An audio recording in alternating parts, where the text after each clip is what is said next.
The sound of rain against tin rooftops filled the narrow streets of Cebu.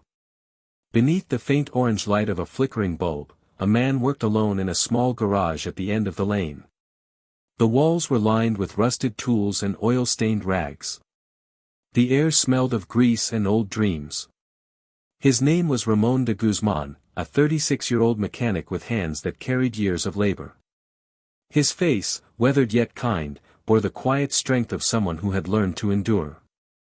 But when he sang, everything changed. The song began softly, just a hum at first, rising above the hum of the rain. Then came a voice, rich, deep, smooth as honey yet filled with ache. It was a voice that didn't belong in that small, broken place.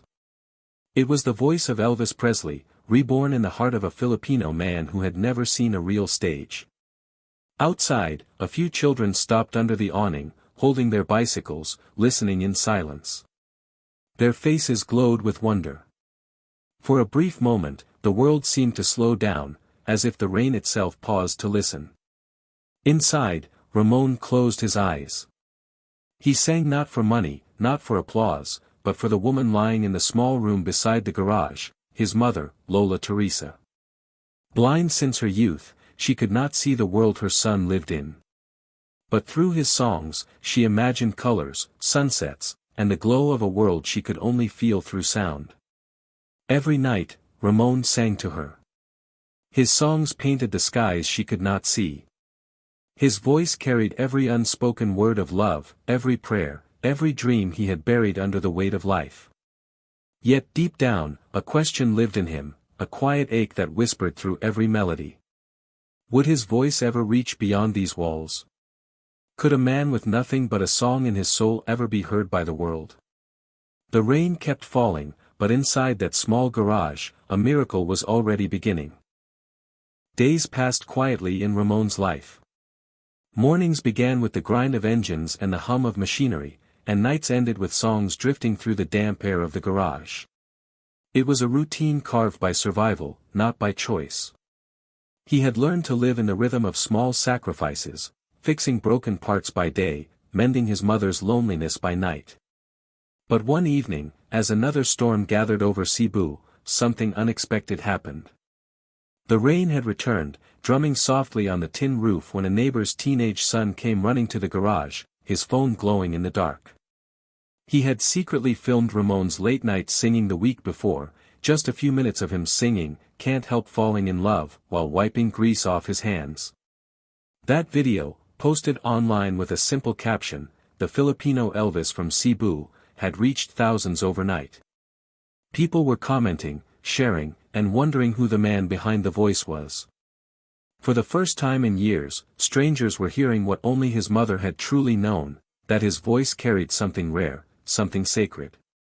Meanwhile, in Manila, a young television producer named Liam Torres stumbled upon the clip. He had spent weeks searching for genuine stories for an upcoming international talent show, not just polished performers, but souls who could move people. When he heard Ramon's voice, he froze. There was something raw, untouched, painfully human about it. A few days later, an envelope arrived at Ramon's doorstep. The letter inside bore the seal of a major TV network. It was an invitation to audition live in Manila. Ramon stared at it for hours. His hands trembled, smudging the ink as he held it under the dim light. Fear and disbelief battled inside him. He had never been on a plane, never even left Cebu. His world was small, his dreams even smaller. But in the next room, his mother smiled when he told her. She could not see the letter, but she felt its weight, not on paper, but on her son's soul. She placed her frail hand over his and whispered her silent prayer. That night, as Ramon packed a few clothes and his old guitar, he looked around the garage one last time. The same walls that once trapped his voice now seemed to whisper, "Go." And for the first time in his life, Ramon stepped out into a world waiting to hear him. The morning air in Manila was heavy with noise and motion, buses honking, crowds rushing, and lights flashing from the towering billboards. For Ramon, it felt like another world. He had spent most of his life surrounded by the hum of engines and the scent of oil. Now, he stood before a towering building wrapped in glass and banners, the stage of a dream he had never dared to dream. Inside, hundreds of contestants filled the hall, singers, dancers, magicians, each carrying their own fragile hope. Ramon sat quietly in the corner, his guitar resting on his knees, his heart beating fast beneath a worn-out shirt. The noise around him faded as he looked at the floor, whispering silent prayers for courage. When his number was called, he walked toward the stage, slow, careful steps of a man unaccustomed to attention. The lights above blinded him as he reached the center. In front of him sat the judges, their faces unreadable, their eyes sharp from seeing countless performances. The audience waited, curious yet skeptical. He looked ordinary, a middle-aged man with rough hands and shy posture. A few murmurs rippled through the crowd. The camera lights blinked red. Somewhere in the back, Liam Torres, the young producer who had sent the invitation, watched anxiously. He had believed in this man, but even he didn't know what to expect now. Then, the music began. A soft guitar intro echoed through the hall, the familiar tune of an Elvis classic.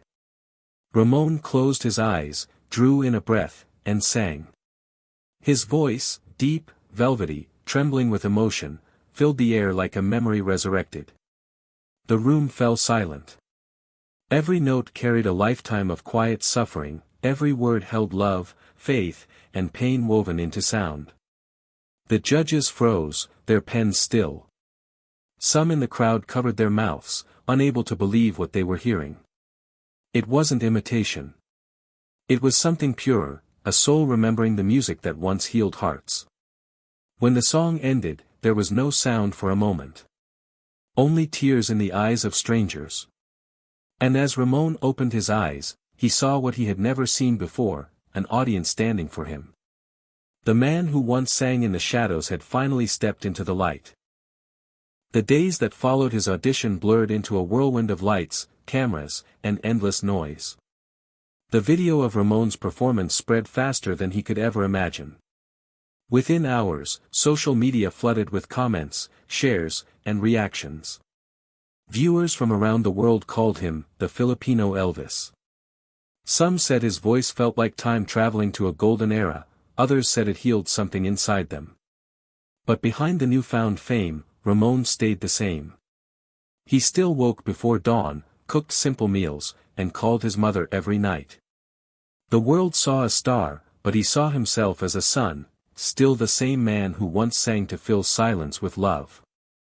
Producers invited him to interviews, radio shows, and magazine covers.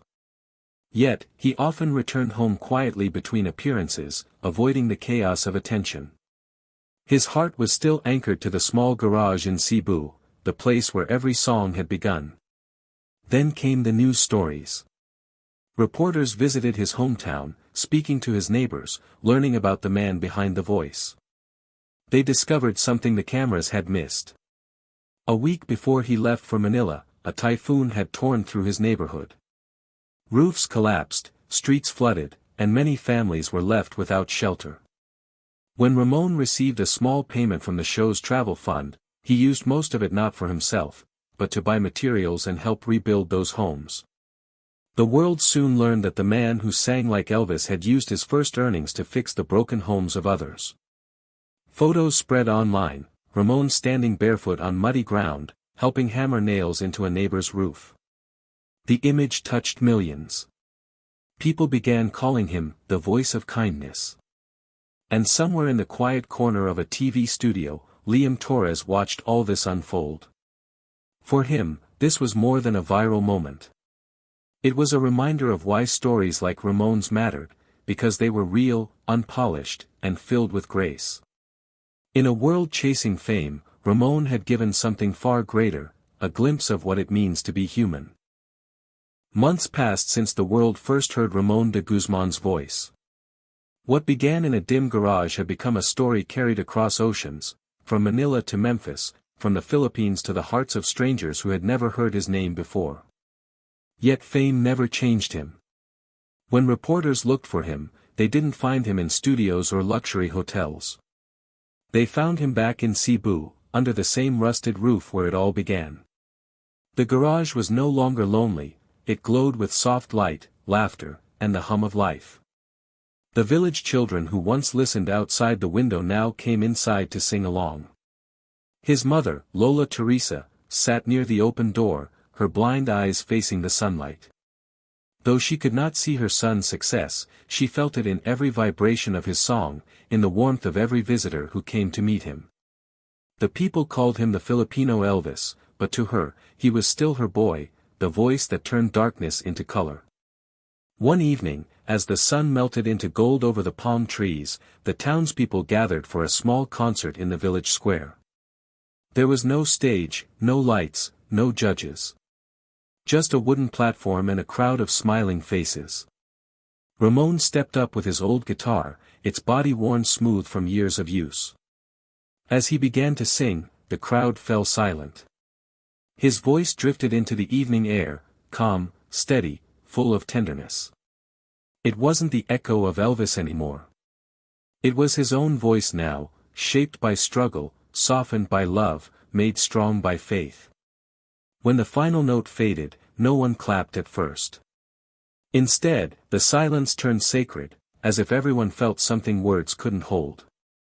Then, applause rose like thunder, echoing through the hills. Ramon looked at the sky and smiled through his tears.